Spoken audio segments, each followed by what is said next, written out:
This is Vadim. He was serving as a doctor's assistant in Debaltseve when his convoy hit a landmine. He lay alone for days, his limbs frozen and frostbitten, before he was discovered by rebel forces from the so-called Donetsk People's Republic, or DNR. I raised my hands, he says, and I said, I surrender, to which I was told to stand up.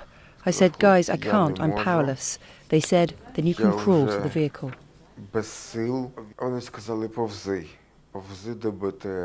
And he was laying for more than 3 days, almost 4 days, covered with dead bodies.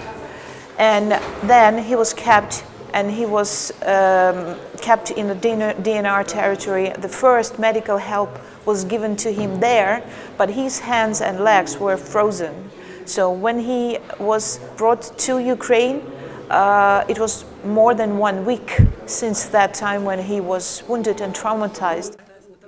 By the time Vadim reached Kyiv, gangrene had infected all 4 of his limbs and they couldn't be saved. Right now, this young guy, who is very brave, who is really perfect, he has 4 amputations and he don't want to live. And Sometimes it's just too much, even for someone like Professor Olga Bohomolets. From a famous family of Ukrainian doctors, she set up field hospitals for the injured during the Maidan protests, before becoming a member of parliament to try and introduce legislation to cut down on corruption when buying much-needed medical military supplies. Over 8,000 Ukrainian soldiers have been wounded in action in the east.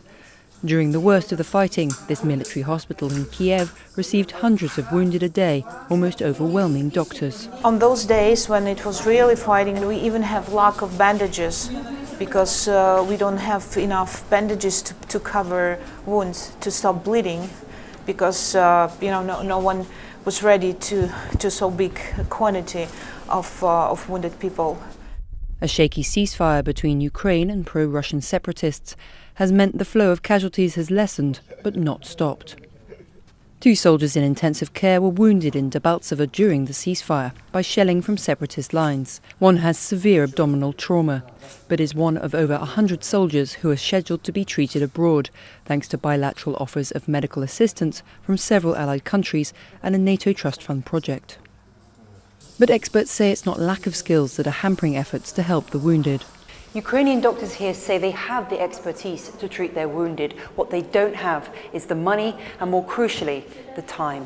The main problem right now is not in the hospitals, is with transportation, because we are not equipped well to have possibility to use this first gold hour to give help very fast. Some patients, they are waiting till the transportation will be organized, sometimes days, sometimes hours, sometimes even more. Something as simple as quick transportation so that a patient can be treated in the so-called golden hour after being wounded meant the difference between keeping or losing limbs for some of these soldiers. It's a harsh reminder that in Ukraine, lives still hang in the balance every day.